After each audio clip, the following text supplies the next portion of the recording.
And we're live. What's happening, everybody? Wow, it feels like it's been forever since I've done one of these not Facebook. What am I talking about? One of these YouTube live chats. So hope everybody's doing well. I actually was looking back through my stats. It has been 2 months since I've done one of these last. Last month we were out of town for spring break, having a big time in Disney, and it's been insane, the real estate market. But hopefully everyone's doing well. Make sure tonight as you join in, leave a comment. Tell us where you're watching from tonight. And we're going to have a fun time tonight. I've got some exciting things to talk about, good topics, I think. The market here in real estate right now. Hey, Slick Rick, thanks for joining in. Where are you watching from tonight, Slick? Oh, he's in let's see if we can remember how to do this. He's in New York. There you go. So we got Slick Rick from New York tonight joining in. Welcome to the show. Well, video to our chat, I guess is kind of the best way to put it. But we're going to talk tonight about some exciting things I had earlier today posted on my channel. And let me bring this up here first. We'll bring this over here and put that there. And then we'll go back here and we'll swap over to here. All right, so let's go over here to this shot a minute. And there we go. Oh, I've got to move this out of the way. Here we go. All right, so earlier today I had posted, or actually yesterday, I posted this on my community tab saying, hey, we're going live tonight. Hey, Lindsay, thanks for joining in. Guys, as we get going tonight, if you have questions, please do not hesitate to ask them. I'd love to hear your questions and see what I can do to answer them. But let's take this full screen so you guys can see this a little better. And so we had a couple questions. I said, we're going live tomorrow night. Are there any questions that you guys have? If so, leave a comment down below. And so these were some of the questions that popped in, people were asking about. And so let's go over a couple of these, and then we're going to jump into tonight's topic. Down in North Myrtle, awesome. Let's see here. We got some comments. Sorry, guys. You can tell I haven't done this in a while. But Matt's watching. He's down in North Myrtle right now from Pittsburgh this week. Awesome. Matt, hope you're enjoying your time here in Myrtle Beach, having a good time, enjoying some of Myrtle Beach's finest, I'm sure. But I asked if you guys had any questions to drop a comment down below, and we would see what we could do to answer some of them. So let's go over a couple of these. And the first one that came in was from Amy. She asked, what type of work is available in the area that is not in the hospitality industry that will pay enough for that new beach house mortgage? Thanks so much for all your hard work and informative videos. Well, Amy, I appreciate you asking that question, and let me see what I can do to answer this kind of to my best. There is definitely some job opportunities here in the Myrtle Beach area, and right now there is tons of job opportunities. Many of your local businesses are begging for people to come to work, and like yesterday we went to go have lunch behind my business, and the restaurant couldn't open for lunch because it didn't have enough staff to take care of opening for the extended hours. So there's definitely jobs like you said in the hospitality industry. That's definitely in full force. But there is also other jobs that's here. There's plenty of jobs in retail that are available. We don't really have an industry, so you're not going to find manufacturing type jobs and that kind of stuff here in the area. There isn't those big warehouses of manufacturing. But the health industry, there's definitely a lot of jobs in the health industry that are out there. People are looking all the time for nurses, doctors, people to work at the front desk, all of that kind of stuff. Anything related to the real estate industry and construction and all of that, there's definitely a high demand for people in those industries right now. So hopefully that answers your question. Let's jump back over here to the other questions, and we'll see some of the other things that were asked here. So I think she came back and asked another one. Okay, so somebody else then asked, how much are taxes on a second home in Myrtle Beach? And along with that question, There was another one that came in about I just bought a condo. I'm sure I can ask my real estate agent, but what do I need to pay the property taxes? Does a bill come automatically, or do I need to go somewhere to register? This is these two questions go simultaneous, so I'm going to answer them together. And here's kind of the answer to this question. So first off, taxes on a second home or an investment property are going to be much higher than those on a primary residence. As a primary resident, you're going to get excellent taxes. My taxes on my home are under $1,000 a year. It's fantastic, especially when I talk to people from New York, like Slickrix. Slickrix, I can only imagine what you're paying for your property taxes on your home up there. I have a house in Carolina Forest, and it's not a huge house. It's not a small house. It's an average home, and my taxes are right around $1,000. Now, if I owned this home as a second home or as an investment where I had a long-term tenant in that property, my taxes would be almost triple. So it'd be 3 times the amount, right around about $3,000 per year for it. And along with that, to answer the one question that Lono fan asked, you will get a tax bill in the fall. Think of it this way. Give thanks for taxes. Right around Thanksgiving is usually when the tax bill comes out to you. My father used to say turkey time equals taxes. And right around Thanksgiving, you'll get the bill mailed to you. Now, if you have a loan, your taxes are probably going to be rolled into that monthly mortgage payment, and they will just automatically pay it at the end of the year. But your tax bill usually comes in the fall, and it is due then by January 15th, I believe, is the final day you can do it without penalties. Now, the other thing I will share is this. You will also, if you have it as a second home or an investment property or sometimes condos, even I've seen it sometimes on a primary residence, you will get another card in the middle of February or so. Usually, I think that's when it usually comes, February, March, where it's wanting to talk to you about other taxes on other things in the property. And they're trying to tax things on investment properties. So if you have furniture in there, the appliances, that kind of stuff, you will get a second bill. It's not much. It might be $40 to $45. However, if the property is not used for rental income, you should not have to pay that bill. You simply have to tell them it's not a rental property. It is my primary residence, and that bill will go away. And you'll get that one time, usually right after you own it, and then that disappears and goes away. So hopefully that answers those questions for you, Lano fan and Janet. Another one that was asked, which Debbie asked, which I wish I could show you these questions because it's kind of tough here on the screen, but Debbie asked, what city is good to live in that is not on the beach? I would like a place about 15 minutes away.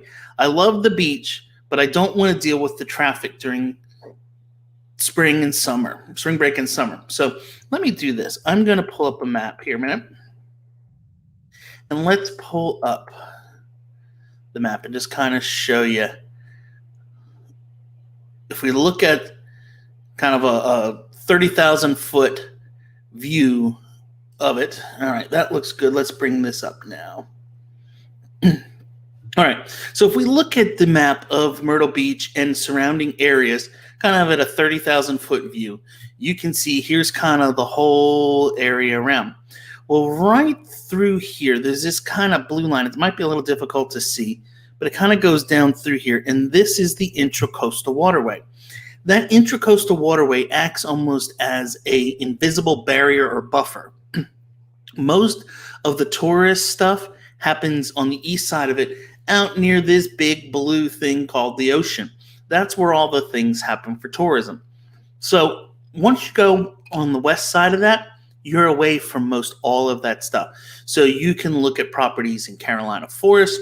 You could look in Socastee, down in the Burgess area, down in Merle's Inlet, Pawleys Island, down through here. Conway obviously is going to have a lot of great stuff. Aner as well. All as you get up, Longs is a great spot too up on the northern end. And all of these areas through here are going to be usually within about a 30-minute drive of the beach, and you're going to be away from a lot of those tourism things that are happening. So let's jump back in here now and see. And hey, live viewers, like I said, jump in. Tell me where you're listening from tonight. Would love to answer any questions you have. Let's see here. Slickrick asked, "Hey Jeremy, I'm retiring soon. My question is, what taxes do you pay in Carolina Forest? What's the income rate tax?" All right, so let's break this down a little bit. First off, I live in Carolina Forest, so I already kind of went over what my property taxes are.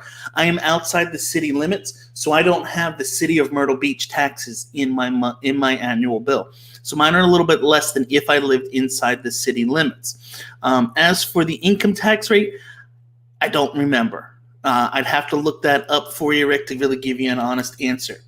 Let's see here. Oh, hey, Erica, what's happening? Thanks for joining in tonight.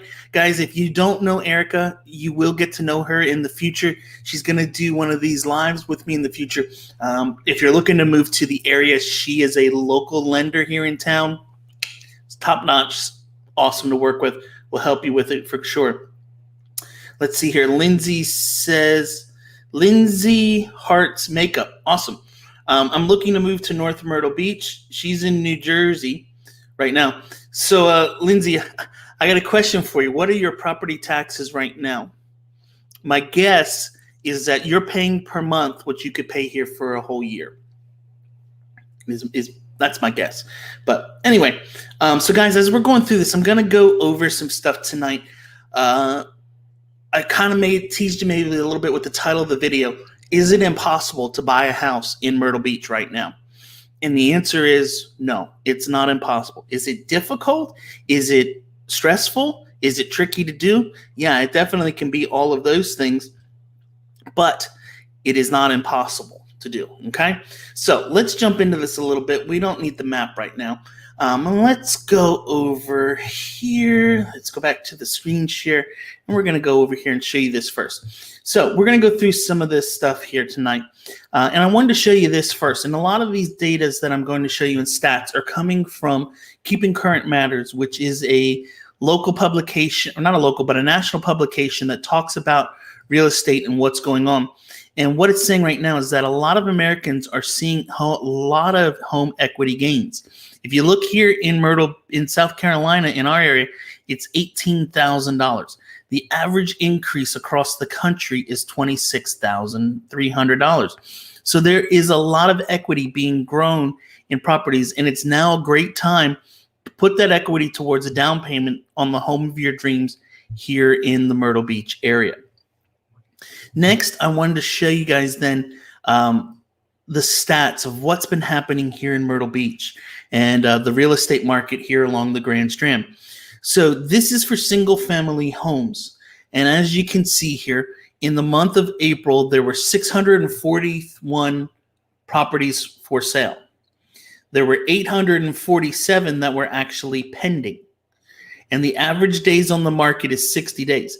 Now, I want to talk about this average days on the market number here a minute. So let me go over here so I can bring myself on the screen with it. So average days on the market says 60. But here's the problem with that. That number is really skewed because of a couple things. Number one, homes that are new construction, a lot of them are being put in the system but aren't actually for sale for a while. And so they're sitting there, and it makes that days on the market seem much longer. Secondly, homes are going under contract in no time in our area, but you still need to, with the lender, give at least 30 to 45 days for them and the attorneys to process all of the paperwork, to get the title work done, everything that needs to be done with the home before they're ready to close. So, yes, it's 60 days, but it's really not a true 60 days. Homes are hitting the market today. They're usually gone, if they're priced right, within 2 to 3 days. All right, so back to this. I want you to notice the next right here, homes sold for 99.1% of list price. That number used to be in our MLS around like 96. So homes are going close to ask or well above. So if you're somebody looking right now to make the move and you're looking for a steal or a deal, Unfortunately, it's just not happening. There's just nothing out there, unfortunately. Let's see here. Lindsay said she's paying, wow. Yeah, Lindsay's paying $12,000 a year in taxes. You can take that down to about $1,000 here. And let's see here then. Chris says, market was crazy. Finally got a house in Little River in Big Landing. Few questions. Can you take boat to the beaches? Do people water ski on the intercoastal there? Should we be scared of alligators? Some good questions. All right, so let's go into this a little bit. Do people take the boats to the beaches? No. There's not really an easy way to launch at the beach your boats, and there's not really an easy way to if you bring it up on shore, there's not going to be an easy way to take it back out. So I would not suggest doing that. Do people water ski on the intracoastal there? I don't know that I've ever seen somebody water skiing on it. I've seen people tubing, I've seen people jet skiing, and I've seen plenty of people boating, but I don't know that I've ever seen somebody water skiing there. And should we be scared of alligators? You know, it seems every time I do it, we talk about alligators. There are alligators. Let me come back on here full screen. There are alligators in South Carolina. There are alligators in Myrtle Beach. There could be alligators in your neighborhood. But here's the reality. If you guys let the alligators alone, they're really not going to bother you. We lived in a community where there were about 4 or 5 of them that were there. The thing that we have to realize is this. The alligators were on the land first, and they're going to come back to where they originally were located, even if they've been relocated or where they used to live was completely dug up. They're still going to come back to that space. It's just some weird thing that they go back to it. So they're going to keep coming back. But the reality is if you don't bother them, they're not going to bother you. They're not going to run up in the yard and attack you if you're in your backyard and they're down in the water. They're not going to be like, oh, human, let's go eat them. They don't do that. I went to Alligator Adventure a while back, and I remember them telling us alligators are extremely lazy creatures. They don't like to work hard for their food. They will lay there and wait until the food literally comes to their mouth and then open it to eat it because they don't want to have to work for it. So hopefully that answers your questions on alligators. Let's see here. May question was, any suggestions on 55 and over communities? We definitely have some of those in the area. And, I need to do a video on this, on the pros and cons of living in a 55 and over community, because there's definitely some pros to it and there's definitely some cons to it for sure. And I'll probably do a video on that in the future. But we definitely have some here in the area. The first ones that come to mind right off the top of my mind is out at Myrtle Trace, out towards Conway. There's Myrtle Trace South, Myrtle Trace. Then there's a section at Lakeside Crossing is 55 and older. And then there's a section in Tuscany. And those are the ones that come to mind right off the top of my head. There are definitely some other sections of the beach that have 55 and over communities as well. May, if you want to get more information on those, let me go back here. I'm going to turn the comment off. Right here's my email address on the screen, info@jeremyblanton.com. Shoot me an email and I will get you all the information on them all. Chris says that they're moving from Portland, Maine. Awesome.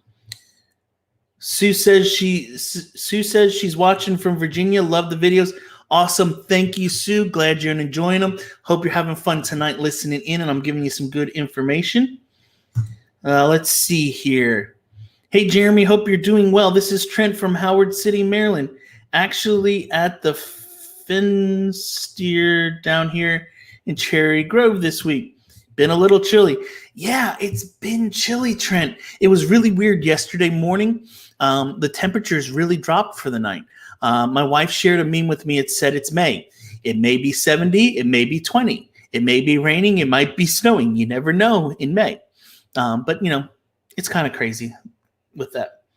And then last, let's see here. Slickrix said, what do you think of Bluffton, South Carolina? Is it nice to live there compared to Myrtle?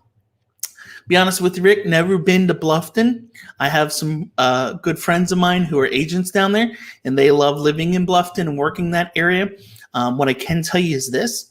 Prices there as a whole, from what I've seen, are a lot higher than here in Myrtle Beach. You get more for your money in the Myrtle Beach area. If you want to know more about Bluffton, though, shoot me an email, info@jeremyblanton.com, and I'll get you hooked up with them down there. Chris and Maria, they're great to deal with. All right, so we got through some of that. Let's jump back in here. And guys, thank you for the questions. Keep them coming as we keep going on tonight. Ask away as we go. But I wanted to go over this, and so you'll see average price right now in our market is $379,967. That's single family homes. Let's jump over here to condos and townhouses a minute. There's 901 for sale. There's 938 that are pending and 742 that closed. Oh, I don't think I did that. Let me go back 1 second. So let's go back here a second. So there's 641 that are currently for sale when this was made, and there were 708 that closed that month.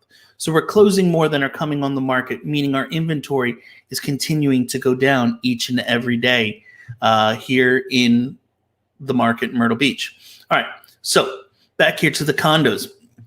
Average days on the market's a little bit higher, and that's expected to be. You have investment properties where people don't have to sell them. They're income producing. They're taking care of things. They don't need to get it the right price, and they're not in a desperate place to get it sold because they got to move somewhere. So they can wait for higher prices on them. Also, as you see, your average list price, percentage to list, is 97.7. That's more in line with where things should be with real estate most of the time in our area. It's a little bit higher than normal, I would say. But once again, because a lot of people are saying, hey, the market's good, let's aim real high, they're not in a hurry to sell them. But just like some of the other ones, 742 have closed.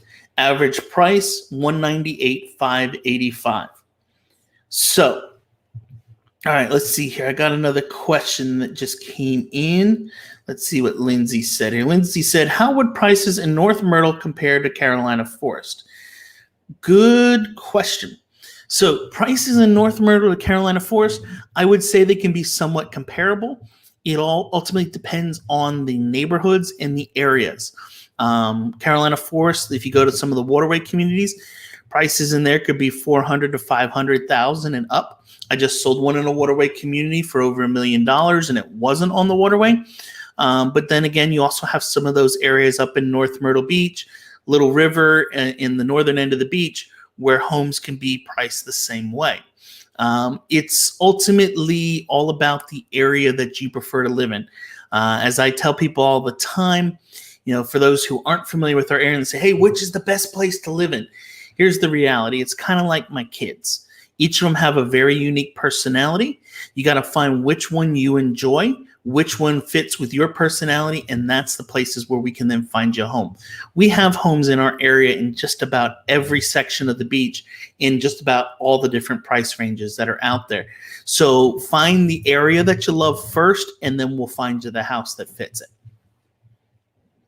All right. So one of the things I wanted to talk about today, and I'm going to just close up a couple graphics here. And before we get into it all, let's first go over this. How to be a competitive buyer in today's housing market. With so few houses for sale today, it's important to be prepared when you're ready to buy a home. So step one, which is super, super important. And Erica, hopefully you're still here. If so, Erica, put your email address or the link to your website in the comments for everybody. That would be awesome for them to have. But first step is get pre-approved. Meet with the lender early. Before you guys start shopping and looking at houses and falling in love with something, find out if you can afford it. Or better yet, maybe you can afford more than you think you can. With interest rates as low as they are these days, there's a lot of stuff out there, and you guys could find something for a good price. Okay, so meet with that lender first. Get the pre-approval in place. As I told someone the other day, when you get that pre-approval, it's almost like getting the new shiny credit card in the mail that says you have a credit line of $300,000 or $400,000 to go shopping with. That's your credit card. Let's go burn that baby up and let's find you a house. That's kind of the best way to put it. So then after you get that lender in place and you have that pre-approval, Next thing you need to do is figure out, what neighborhood do you want to be in? When do you want to make the moves? If you have a house to sell and you're selling it, you need to then get a place to purchase around that same time so you're not ending up homeless. And then start thinking about home features, okay? What are some of the home features that you're looking for in your property? Do you want the house to have white cabinets? Do you want to have solid surface counters? Does it have to have natural gas? Those types of things. You need to find that information out first, because that's what's most important. If you don't know what you're looking for in the house and what the must-haves that it's got to have, if you're somebody who has small children and you don't want to be on a pond because you're concerned, I'm helping a client right now. They're closing next week and they have a small child. And they said, we don't want to be anywhere near a pond. It just makes us so nervous that our kid could accidentally fall in and drown. So no, nothing with it. So when I started looking, if I saw the house had it, I just went right on to the next. So you got to have those must-haves kind of written out and know what you want. And then you have your needs and you have your wants. The needs are the things that it must be. And if you get to the point where there's nothing that fits, then you have to figure out, of these needs, which are the most important one, and prioritize things. Then once you have that in place, you're ready to start shopping. But then as we go on here, let's move this again up here. Be prepared for a bidding war. Be prepared. The average number of offers on a house receives right now is 3.7. This is a national publicized stat. So for this company. So 3.7. So you're looking at about 4 offers that you're going in with. I have ways to help people try to keep that number down, and it's worked fairly well for my clients. And we've been able to secure properties. But if there's one that hits that's just a hot property and you're in a certain price range, you can expect for multiples to be there. And so also start saving the money, because you might have to go above. It wouldn't surprise me if you have to go above asking price to get the home. I have one right now that's closing in a few weeks. The house is probably going to appraise for $230,000 to $240,000. The people wrote the offer at $250,000, and they waived the contingency of appraisal and said, we'll pay whatever the difference is because we want the house and we know there's nothing else out there for us right now. So be ready to do that stuff. And then lastly, this thing right here is another thing that is so super important. Right here, I'm just going to wave my mouse over it a little bit for you. Don't let emotions get the best of you. Unfortunately, it happens. We get involved, we get emotionally attached, and we fall in love. And then when something doesn't go right, nothing's going to be right. And it's going to just cause heartache and problems and failure, and everything's going to be wrong that could be wrong. And so you need to trust us as agents to help be your voice of reason and help you through the process. Ultimately, at the end of the day, guys, I want you to be happy in the house. I had one this last week, was supposed to close on Friday. We were to the time where all they had to do was send their money, their FedEx package with the closing documents, everything was back. Their money from the lender was at the attorneys, and they just didn't seem to be right. And they were kind of hesitating on everything with it. And so I sent them an email and I said, listen, ultimately what you and the builder and I want is for you to be happy in whatever you purchase. Your commission is not as important to me as your happiness. And so if you'd like to be released from this property, we can do that today. And we released them. Now, the builder turned around, put the house back on the market. They were sure happy to let them go because they put it back on the market for $30,000 more, and they're going to make a lot more out of it. But ultimately, I want my people to be happy. Okay? So let's jump over here a minute and see what kind of questions that we have here. Let's see here.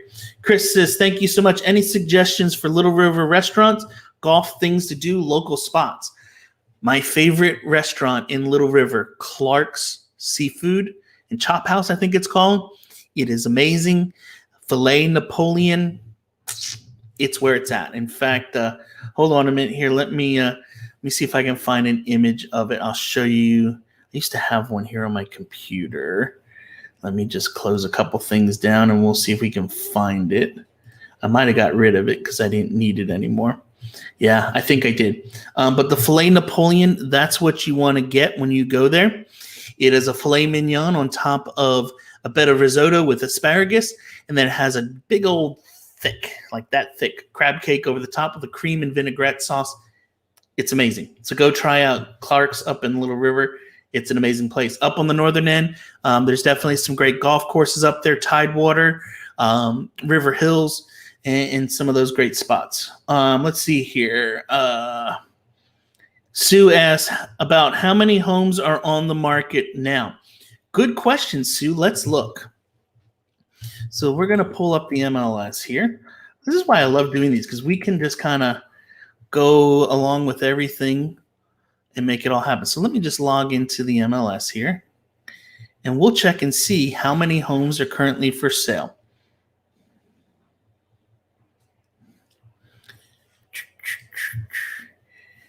Close this out, search, and we'll just see here. We'll say residential, single family, active. Oh, not all of them, just the active ones. And we're going to say up to 500,000.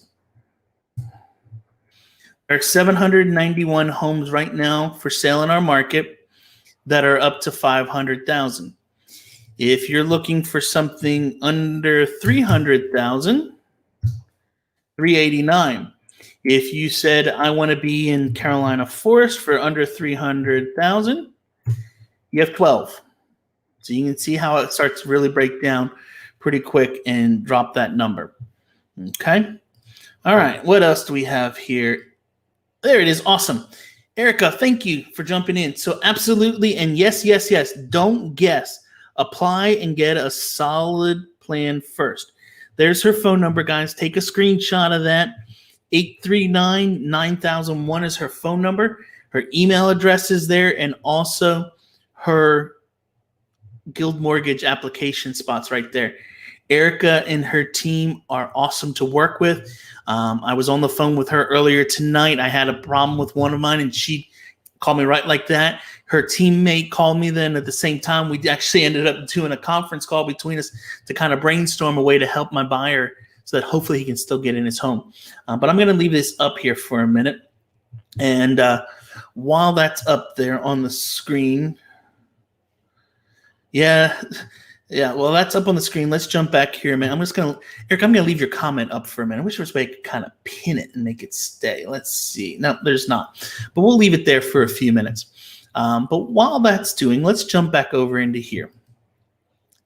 And let's see. We went through all of this. Yep. If you're looking for an expert, yep. Okay, good. So we're done with that one. Let's close that up. We talked about that, so we can close that tab. So let's look at this one for a minute. Right now, and let me see if I can make it a little larger for you all. There we go. Oh, the only problem is, well, we can't see it because of the comment. Well, all right, I'll have to turn Erica's comment off. We'll put it on later if you need it. But here you go, guys. So I want you to see this a minute. Here is months of inventory, homes for sale from 2011 through till 2021. Anything under 6 months is considered a seller's market, okay? So if we went and looked at this, and this graphic went all the way back through 2008 when the market was, or 2006, I should say, when the market was crazy. And people were walking in the door saying, we want to buy this house today. Here's the paper. We saw it. We want to buy it. Just write it up for us. From then to now, back in that time, inventory was 4.4 months. Then the recession hit, and we had a flood of properties hit the market. And also, I wanted to talk about this a little bit tonight because the other question that I keep getting a lot is, when is the market going to slow down? Are we heading to another housing bubble to burst? And I don't think we are. I really don't. And here's the reason why. So if you look at this graph, here we are back in 2011. We were up to almost 9.5 months of inventory. Then we got to 2012.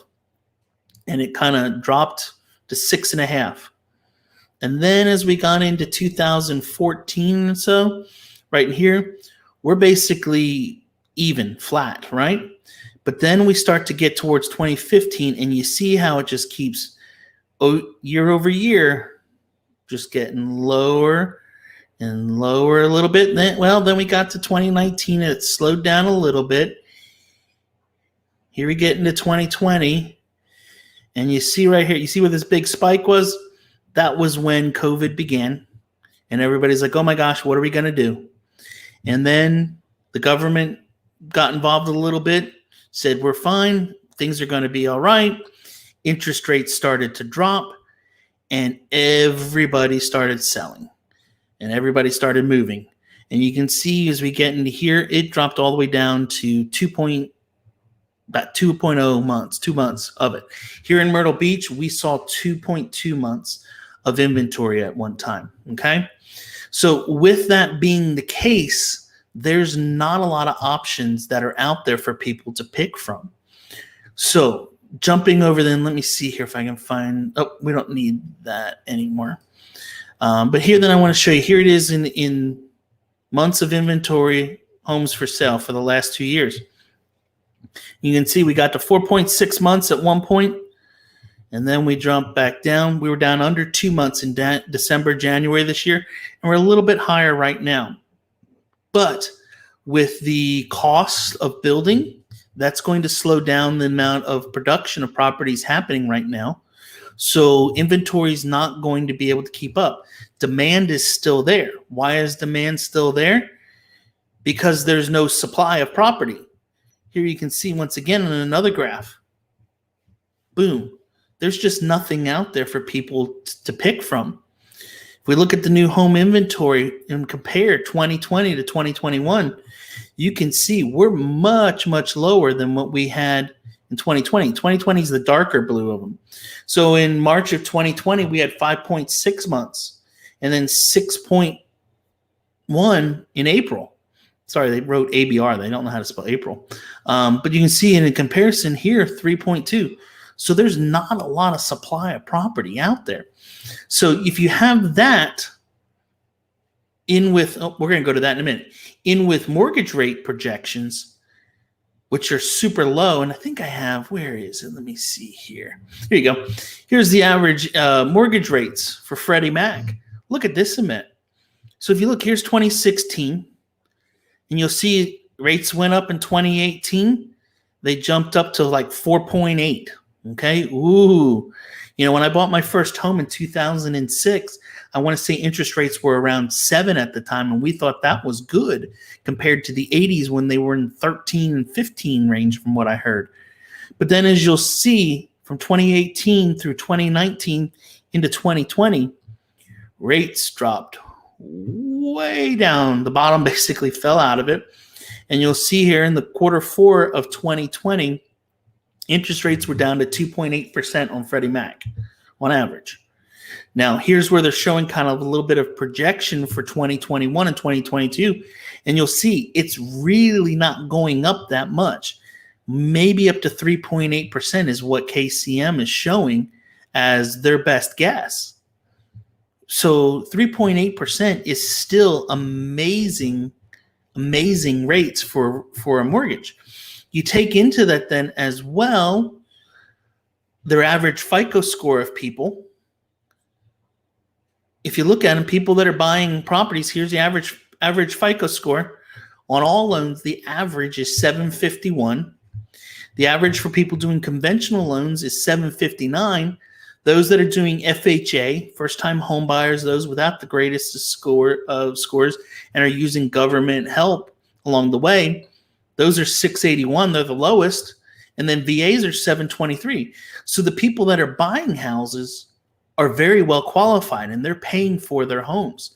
So we're not going to see a big push of properties sitting they're not getting paid for. And then the other thing I wanted to show you is this. If you look at their back end debt to DTI, DTI stands for debt to income. And Erica, this is where I was going to have you kind of jump in tonight and talk a little bit about this stuff. But all loans, when you look at this for closed purchase loans by loan type, debt to income for all loans, 35%. Conventional, they're right at 35. FHA, people with a little bit higher debt. And VA may have a little bit higher debt. But still, these are good numbers. And so with people with low debt, good credit scores, and excellent interest rates and interest in moving means this market's not going to change. If we look at this one, then that shows kind of mortgage rate projections for everything, and you can kind of see here, it's not really that bad. And if we look at the averages for 2021, 3.35, 3.47, 3.6, and 3.67. And Erica, if you're still here, you can kind of tell us, is that pretty accurate, would you say, for what interest rates are right now? I mean, I know they're in the threes still that are out there. But, things are going very, very well. And so with a low demand, a low inventory of properties and excellent and high demand and excellent buyers, it's not going to slow down anytime soon. When this happened the last time, people got caught because they were buying properties and flipping them too quick. They were buying them on loans that were called interest-only loans, where they were buying it today, not paying it. They couldn't afford these, and they were buying stuff that they couldn't own. Because people got caught with it before, they're being much wiser this time around, and we're not going to see, I don't think, the major crisis that we saw before. So let's jump over here a minute and see what other questions we have. So Catherine said, and don't get emotionally attached to a home until you have an accepted offer. Very true. That's one thing I'll say, guys. When you're looking at homes right now on a computer, don't fall in love with them unless you have a ratified contract on it, because it's probably not going to be here if you're not coming for another 2 weeks to view, and you got a view to buy. You're going to miss it. It's going to be gone. So I know it's tough, but really don't spend a lot of time looking at homes, because you're getting your hopes up for things that aren't really there. And then when you get here, I have the impossible task of trying to find you something that no longer exists. Good comment. Let's see here. Chris says, definitely bidding wars. We bid on 7 houses before getting one. Wow. I'm sorry, Chris, that it took you that long to do it. Luckily, I've had a little bit better success with most of my clients. But wow, 7, that's tough. Let's see here. Sue says, thank you. Holy buckets, not too many. No, Sue, there's just not a lot of properties that are out there. I'll show you all the search I did the other day for a client that was here. Let's go back in here to our MLS. And they said, we want a home up to $350,000, and we have to have 5 bedrooms. Okay, so we had 521 homes in our MLS right now for sale. When you put in 5 bedrooms, there's 8 now. There were 12 on Tuesday, and they said, then we want a house that's newer. We don't want something that's old. And as you can see, that one's gone too. But let's look here a minute. That's a new home that's under construction. That's an older home out in Marion, so it's very far out. That's a new home that's under construction. It's actually a to be built. That's an under construction. That's an older home in Conway. And that's out in Mullins in North Carolina. So there's really just not a lot of inventory out there if you needed a 5-bedroom home under $350 right now. So yeah, there's not. Let's see here. Erica said she said my rates that I was sharing is pretty accurate, and that this is great and reassuring information. Awesome. She's the expert on it, guys. Like I said, let me show it again. There's her information. If you need to get a loan, reach out to her, tell her, make sure when you go in that you say Jeremy sent you, and that way she knows that you got it from tonight as well. So what other questions do you guys have about Myrtle Beach? What would you like to know more about? Keep asking your questions. I love to have dialogue with everyone. And while you're typing in those questions, I'm going to quick grab a drink of water, and I want to look here at some of the other slides that I haven't seen if I make sure I got them all.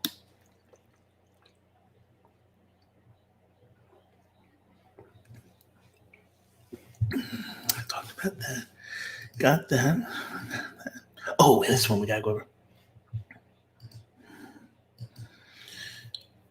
So Rick asked Jeremy, do you think by next year there will be more homes for sale in Carolina Forest? No. That's probably the simplest and easiest answer. No, I don't think there will be more. Yes, there's going to be more homes in Carolina Forest, but there's not going to be necessarily more for sale. And here's the reason why. And let me kind of just share this a little bit a minute. So Rick, what's happening right now, the new home builders that are building in the area have kind of pulled back with working with buyers until they can have the house basically ready to sell and close.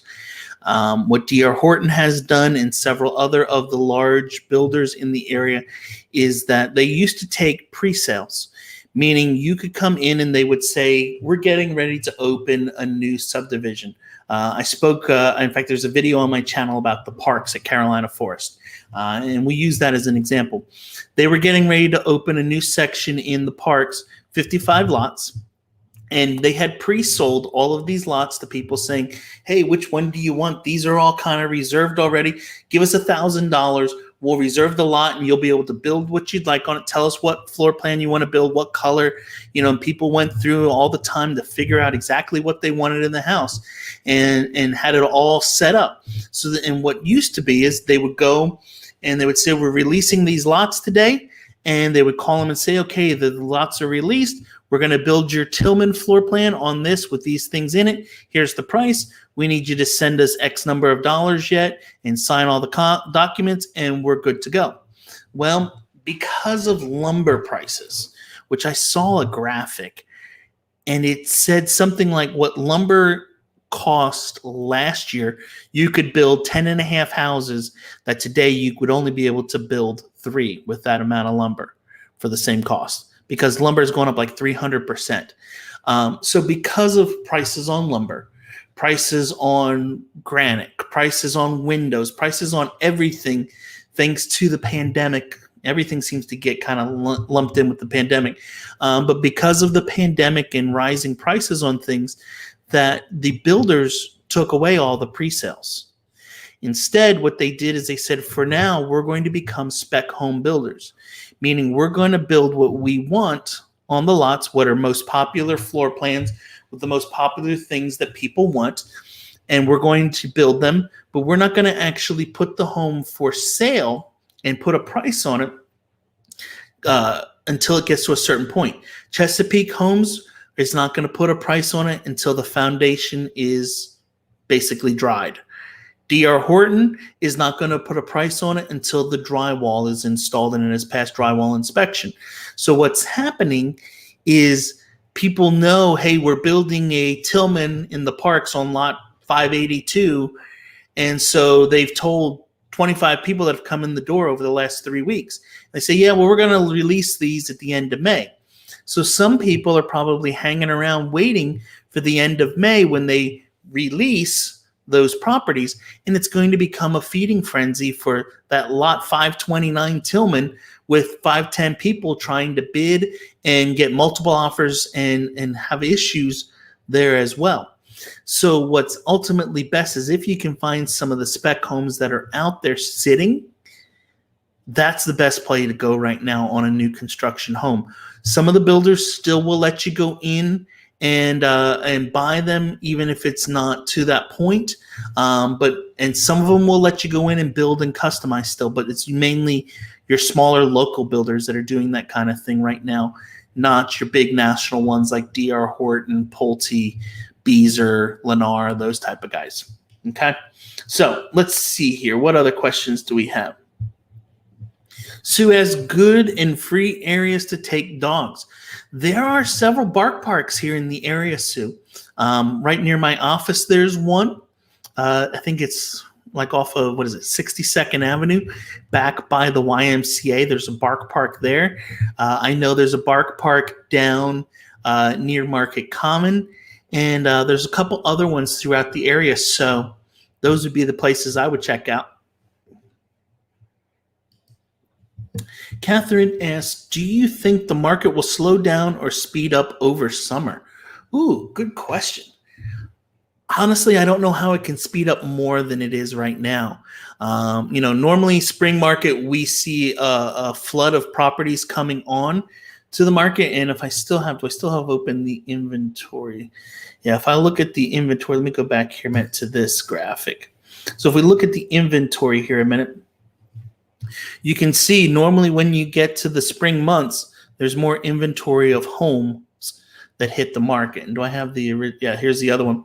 If you kind of look at this graphic, you'll see every time when it hits the spring, there's a spike that hits every time. So usually the spring market is when moving really starts to take place, because people are saying, hey, let's put our house on the market now, let's sell it. And so more things hit, so it usually means then more sales. But I have to be honest,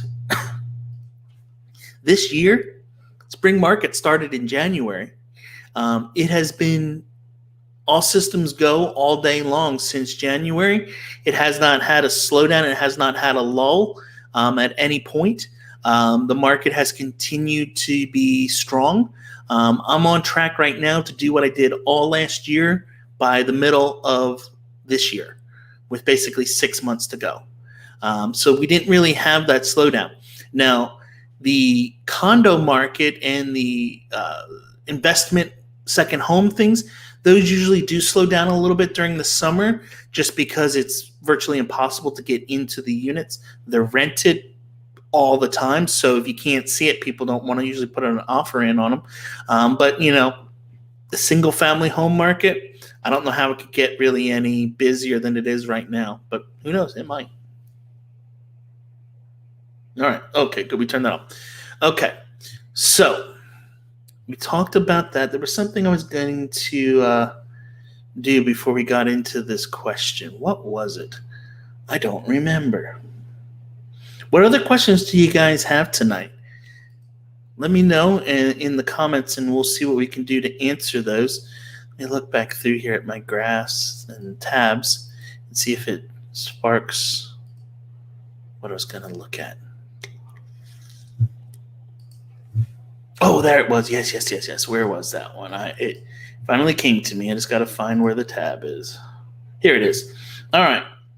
So let's talk about this a minute, and we're going to make this bigger. There we go. So 2021 Mythbuster of 2021. Here are 5 common misconceptions that today's competitive real estate market. Myth 1, it's better to get pre-approved after you find the perfect home to buy. Hey, look at you a minute. No, don't do it this way. Hopefully that's clear. No, the reality is you should get pre-approved before you begin your home search, so you know what your budget is and can act quickly. Here's the thing, guys. If you're putting an offer in on a property, you need to have that pre-approval before you submit, especially if you remember I said a while back, 3.7, I think it was, average number of offers on a property. So you need to have a pre-approval to be submitted in with your offer if you want to have a chance at winning the home. If you don't have that when your agent submits things, you could be in trouble. If you're doing cash, get a proof of funds letter from wherever your money's sitting, saying that you have that money in liquid assets. Do not send us a picture of your bank statement and say, here's my proof of funds. No, that's not. No, we need something official from the bank saying John Smith has $450,000 in liquid assets to purchase this property and can purchase it at any time. Okay? So that's number 1. Number 2, myth number 2, always start with your lowest offer when buying a home. This used to be something people used to, let me make this a little bigger so you guys can see it. People used to think right now, hey, let's go. We're going to give the away. We're giving too much money. Don't do that. We got to start low so we have room to go up. Because if you go starting too high, you're not going to get it. No.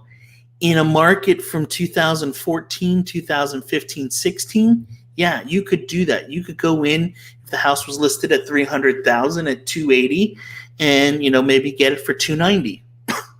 Today, if the house is listed at 300, you need to go in at least 300. And you need to get your offer in as fast as possible if you want to have a chance. In a competitive market like we have today, you may not get a second chance. Very true. And here's the thing. Sometimes it's not always about just the money. A lot of people think that it's all about the money and that makes a decision whether somebody takes your offer or not. It's not always the case. I had one with a buyer who was buying a property, and it's an elderly lady selling it. And she needed to stay in the home later to attend her granddaughter's graduation.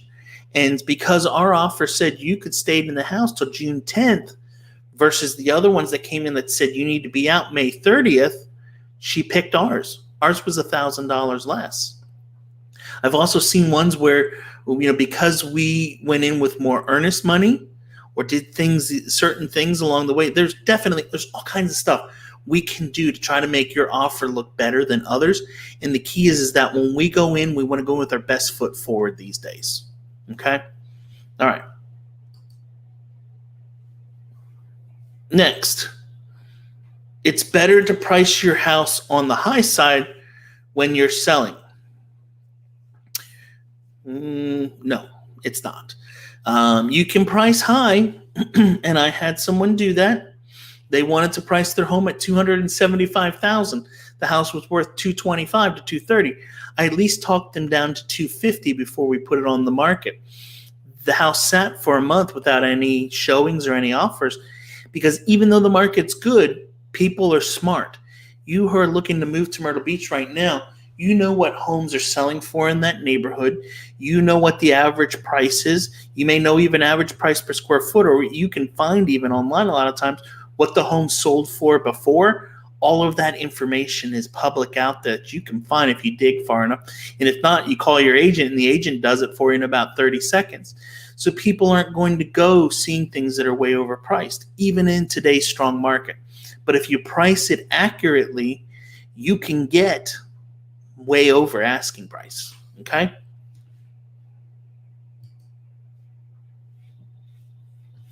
Let's see here. Renovating your house will definitely net you more when you sell. Some renovations, they might be necessary, but not all of them. Talk to your agent, guys, before you put the house on the market to sell, because you may go through putting in $15,000 counters in your home, and it raises your value $1,000, where you could put in $5,000 counters and still raise your value $1,000. Okay? And then the last one on this list is it's safe to skip the home inspection if the house looks good. Oh, home inspections, guys. No, you don't want to skip those. You really don't. Unless you're somebody who's really handy and the house is brand new and it looks like there's something perfect, you still want to get one. I always recommend people get one. However, I have had over the last few months people who say, I'm willing to waive home inspections, buy the house as is, and that has been the reason they were able to purchase the property. So just that might be something else, another bargaining chip we can use to get you a home here in the area. Okay? So let's jump over here and see what other questions we have. Debbie says, any two-family homes? I think, Debbie, what you might be asking is, do we have duplexes in like multifamily properties? We definitely do. Let me show you what some of them look like in our area. We don't have a whole lot of duplexes and those types of things, but let me show you what we've got going on here. And so we'll go in here to the multifamilies, and we'll go actives, and we'll say up to 500,000. So you can see right now there's a total of 45 active multifamily units in the area. But if we go ones under 500,000, and we take a look at these in a minute, here you go, and let's see. So here's a duplex, and that's out in Marion, so that's good way out. Florence as well. Green Sea. A lot of these are out in the country. Well, that one wasn't. Where was that one? So here's one. This is in Garden City. It's $250,000. And it's 2 units, with 3 bedrooms in each unit. But you can see it was built, let's see if 1961. If we take a look at the photos, Debbie, you can see, you can tell it was built in 1961. A lot of wood paneling in them.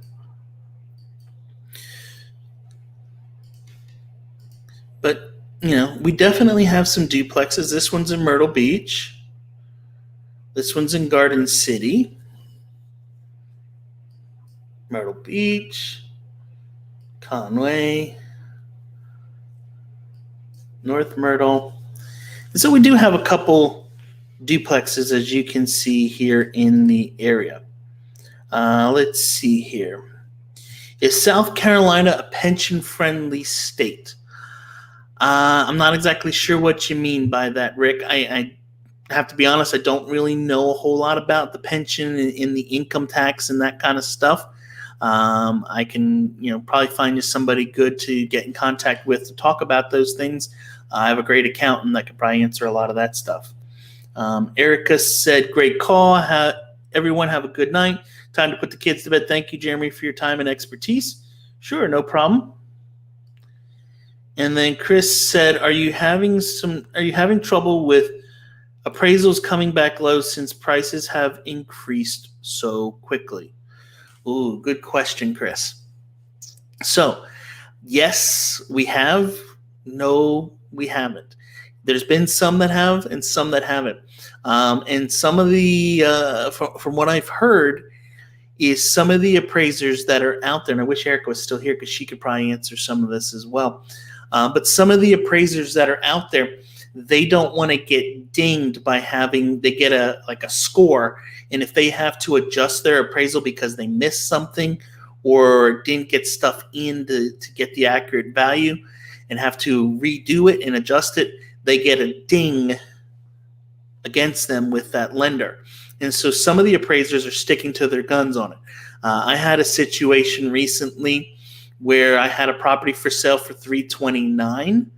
And there was another one, exact same home, that sold for $325,900 and did not have. Mine had at least probably $7,000 to $8,000 of upgrades that one didn't have.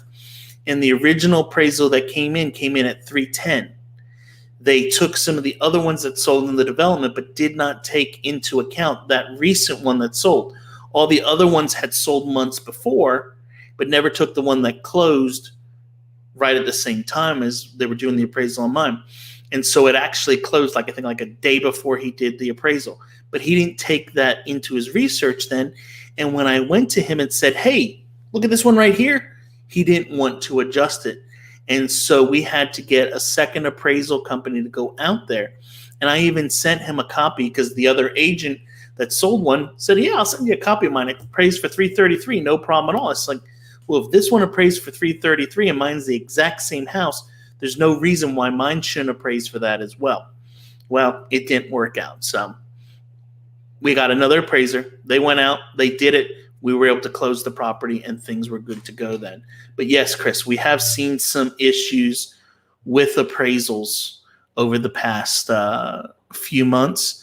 I have one right now for sale, and basically what they wrote in is that it's not contingent upon appraising, and they're going to pay whatever the difference is between the two. And my seller said, okay, if they're willing to do that, we'll take it because we want this price and we know we can get it. So that's what happened with that. What other questions do you all have for me tonight? Ask away right now. We'll probably stay on for about another 5-10 minutes here answering any questions you might have. And, then we're going to wrap it up. By the way, too, while you're typing in those questions, I just wanted to say thank you to everyone who's subscribed to the channel. I noticed right beforehand, let me look again and see. Let me pull this up a minute.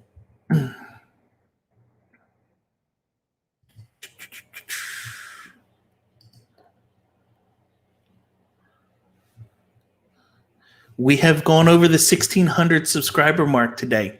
Thank you, everyone. Thank you very much. I can't believe it, considering, a year ago I had maybe 200 subscribers around here. But thank you for doing it. And guys, too, I'll also say this. If you have a question you don't want to ask in a public forum, my email address is right down below here on the screen with my name. Email me, info@jeremyblanton.com, whatever questions you may have. I promise you I will get back to you. And if you're thinking about making a move to the area too, please reach out. Let me help you do it. I've got about 20 years experience here in the area, and would love to help you make the move. Let's see here. There's another question that came in from Chris.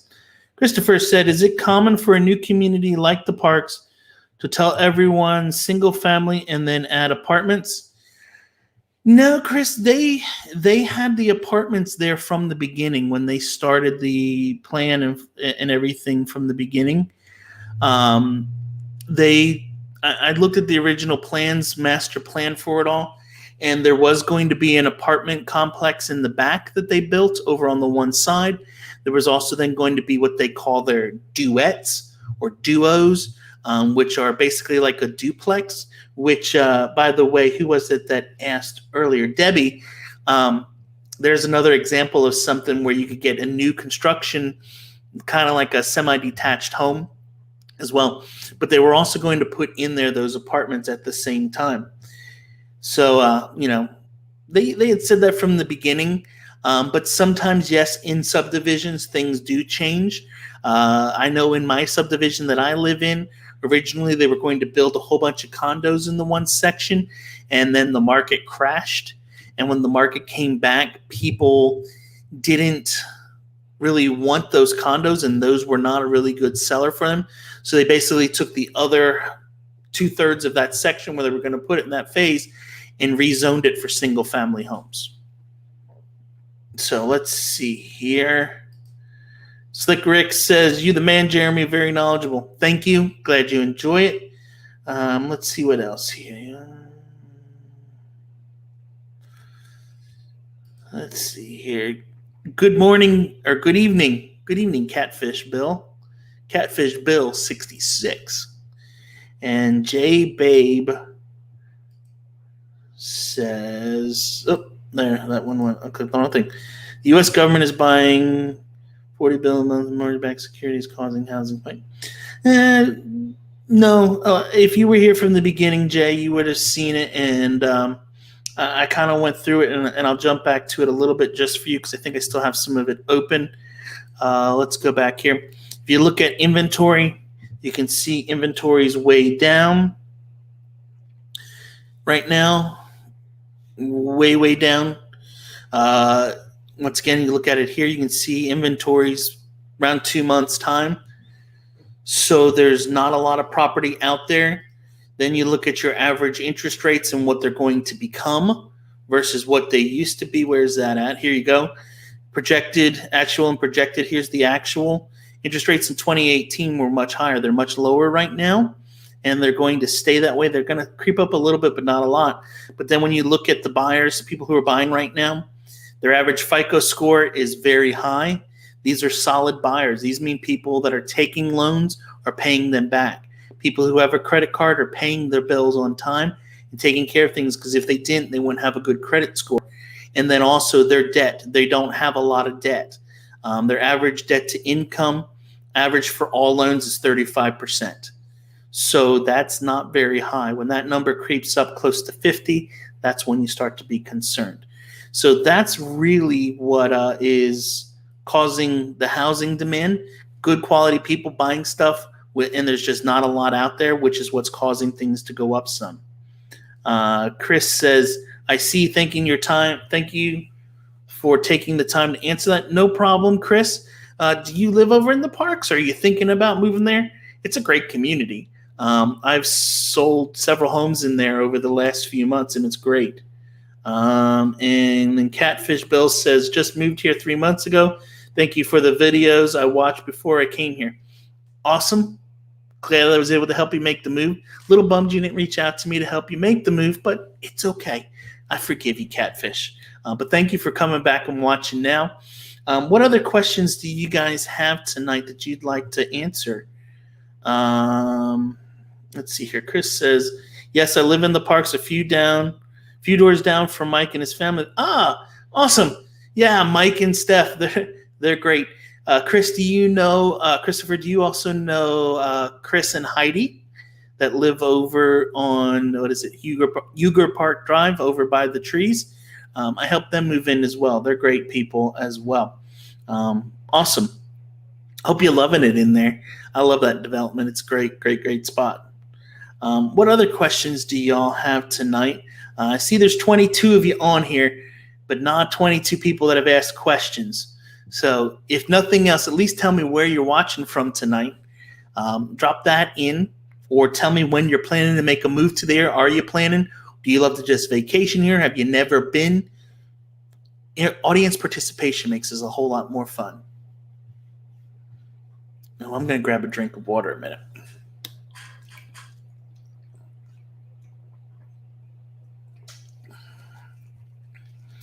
All right, let's see here. What other? Oops. Oops, I bumped that and brought it over to the other screen. All right. All right. Christopher says, yes, I do. It's a great community. Love your content. Have a good night. Awesome. Thanks for tuning in, Christopher. Hey, if you ever have questions, feel free to reach out to me too. Like I said, my email's right there, info@jeremyblanton.com, and I'll do what I can to answer any questions you may have. Let's see. Let me just scroll back through the comments here, make sure I answered everything tonight. And if you have more questions, drop them in. If not, I'm probably going to cut this off here in the next couple minutes and head home to bed because I'm actually at the office.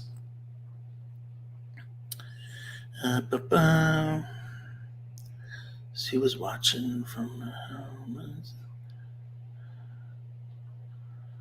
Let's see here. What other questions do I have? All right. So Jay says they're watching. Jay Babe?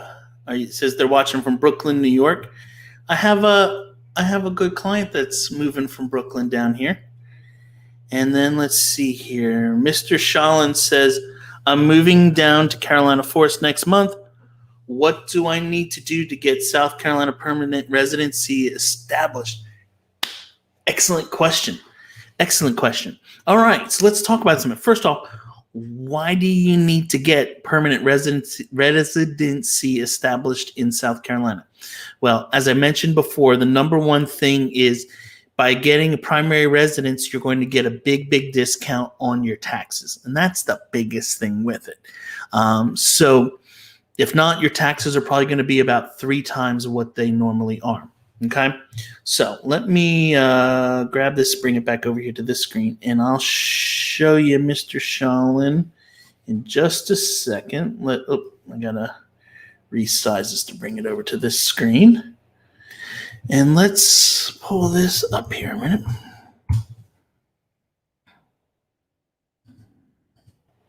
All right. So here is, let's hide this so we can see what we're doing. Here is the Horry County government's website.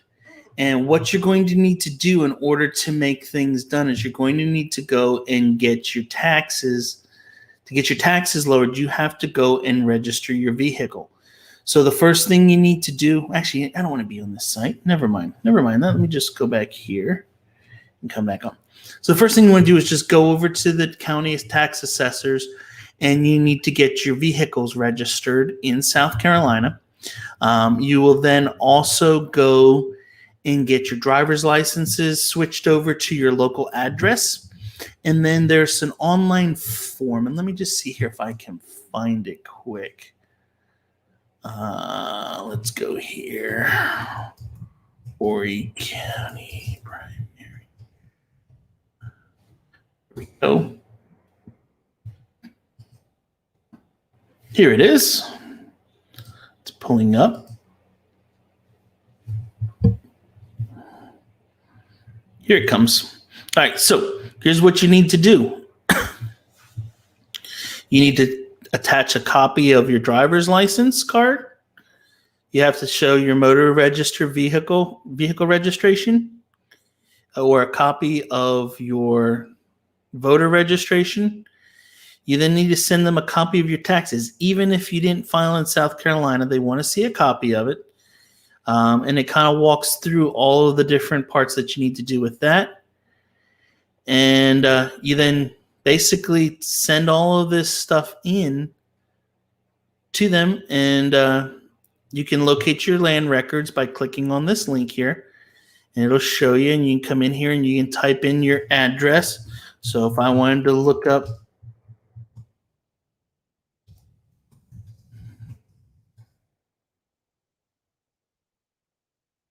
here you go. And this is where my office sits. Oops.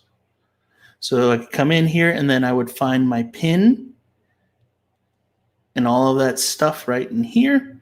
Right there's the PIN 396 number or the tax map number.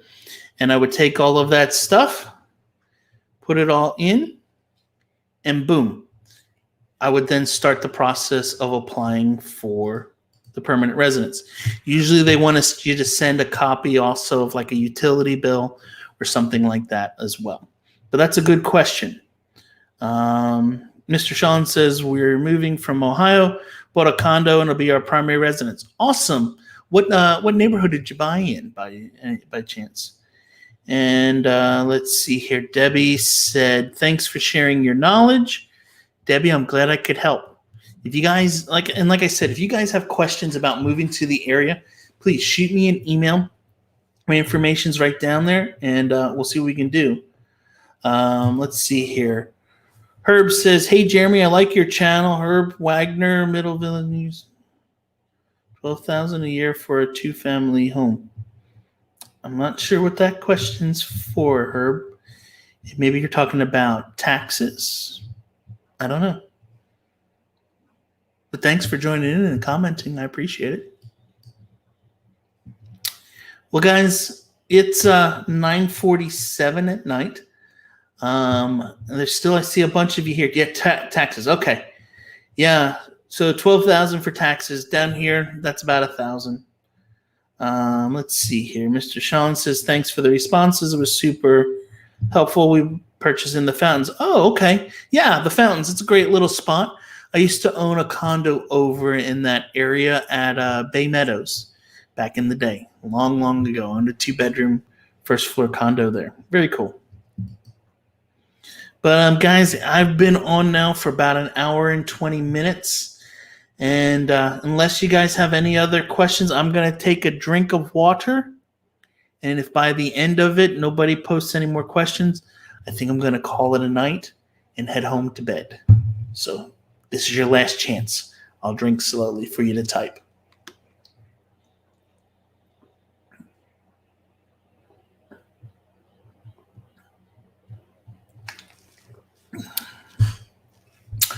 All right.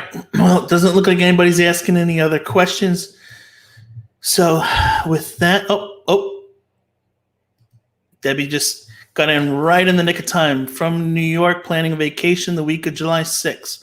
Awesome, Debbie. Well, listen, if you want to meet up while you're in town, my email address, let me put it back on the screen here a minute. It's right there. Shoot me an email. If you want to get together and learn a little bit more about moving to the area, we can definitely meet up and do that. Or if you're ready to make the move while you're here, we can find it while you're in town.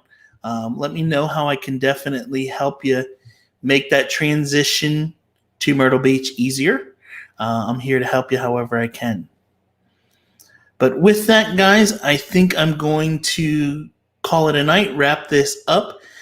Did you enjoy this tonight? Did I answer your questions? Do you find it valuable? Would you like for me to do one of these again? If so, let me know that too. You can comment now or even after this is ended, and just say do it again. I'm planning in the future. Maybe I'll bring on some guests. I was thinking, unfortunately, it didn't work out with Erica tonight, but we'll definitely bring her and maybe her husband, Chris, that owned the Guild Mortgage here in town. Might bring them on. When do I plan to do another video? Usually, Debbie, the videos go out every Thursday. There's a video that goes out. The lives, I kind of try to do those like once a month or so. But if you guys have questions before then, please just email me, and I'll answer them as best I can for you. You'll get a personalized video back to you. That's for sure. Shefke says, thank you. You're welcome. Glad you enjoyed it. Debbie said, hey, when do you plan to do another one? Like I said, every Thursday, usually around like 4 to 4:30, a new video launches out. I have a couple really good ones upcoming in the future here that I'm working through some ideas on. And Rick says, yes, please do it again. Thank you. All right. Rick says to do it again, so we'll do it again sometime. I try to do these, once a month or so. It gets a little tricky with kids doing it late at night like this because I try to come to my office to shoot it. It's just easier than trying to do it from home. But we'll definitely do one again here, not waiting 2 months till we do another one of these. Maybe I have a couple friends who do these on a regular basis on like a Sunday. Maybe we'll do a couple of those Sunday afternoons or something like that. We'll see. But guys, thanks for joining in tonight. Hopefully you got a lot of value out of it tonight. If you're not a subscriber to the channel, do me a favor. Hit subscribe, get the bell on so you get notified when the new videos come out. And like I said, if you have questions, my email address is right there on the screen, info@jeremyblanton.com. Shoot me an email and I'll see what I can to do it. I'll end with this too. If you're thinking about making the move to the area, I highly, highly, highly, highly, highly recommend reach out to Erica and her team. You want to get that local lender to help you with the move to the area. Guys, you can get the loan with your local bank where you're at in New York or Maine or Ohio or whatever. But trust me when I say it's 100 times easier when you're using a local lender here in Myrtle Beach. They understand our area. They understand our market. They understand the rates. They understand kind of the guesstimates of what's needed for what's the insurance, what's the taxes, all of that stuff. When you're using your local bank, Bank of America, Wells Fargo, or whatever in Ohio, they have no clue what those things are, and they're not giving you an accurate depiction. They don't have the connections usually to get you the local appraisers, the connections with the local lenders, or not the local lenders, but the local attorneys, and all of that stuff that's needed in order to make the transaction go smooth and easy. And it almost always causes a headache and a hiccup that makes it much more difficult at the end of the day. So I would highly, highly, highly, highly, highly recommend get somebody local to help you with it. Erica's stuff's there on the screen. I can get you other people if you'd like to compare and shop, but they're great to work with and you want someone local. So anyway, y'all have an amazing evening. Thanks for joining in. Thanks for the discussion, and I'll catch you all in the next one. See ya.